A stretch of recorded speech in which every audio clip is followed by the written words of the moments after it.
Ahoj, já vás zdravím z pražské prodejny Vanda Store a dneska tady máme pro vás video na srovnání Thule Urban Glide 2 a Thule Urban Glide 3.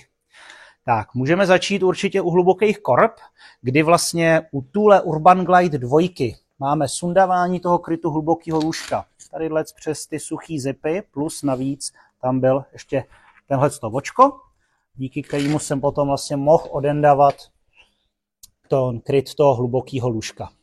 U verze Urban Glide 3 už mám tady jenom suchý zip, kterým krásně já vlastně zachytím tu střížku.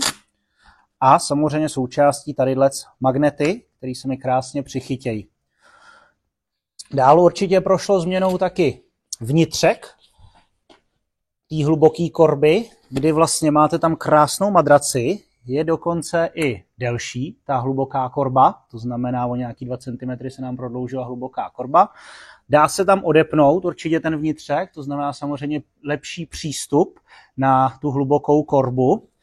Dál potom polohování tadyhle s 2 knoflíkama, kdy můžu složit krásně, pak potom jenom jednoduše vezmu, vytáhnu, mám tady možnost kšiltu.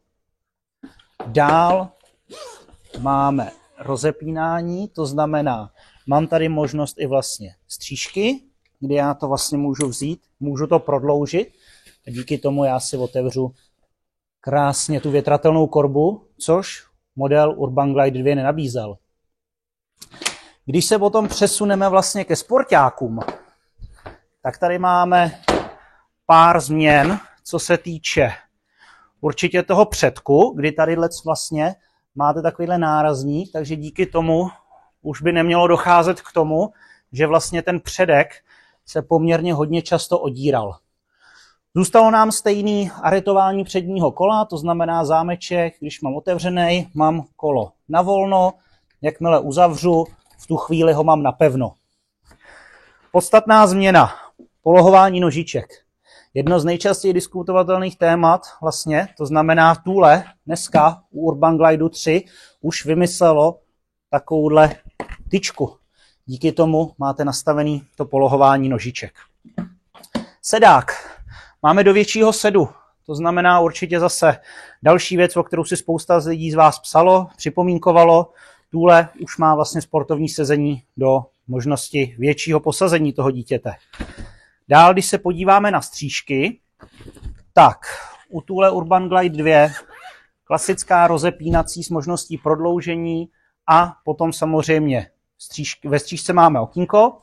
Tady, když rozepnu, tak mám taky prodloužení, mám tady větší určitě větrání, to znamená v tuhle chvíli já můžu i krásně potom vidět na dítě.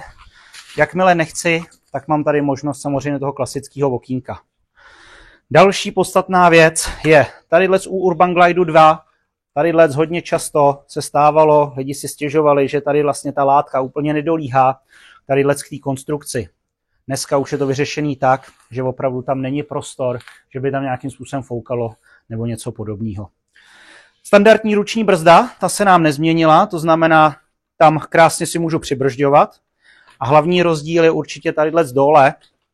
Při těch klasických brzdách, to znamená, tady mám odbržďování tímto stylem, tady už vlastně nemusím ze spoda, ale stačí jenom ze zhora a mám krásně odbržděno.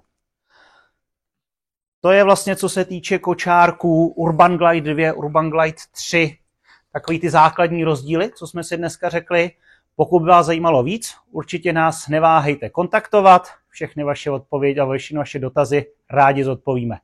Já děkuju za pozornost a mějte se zase někdy hezky. Ahoj.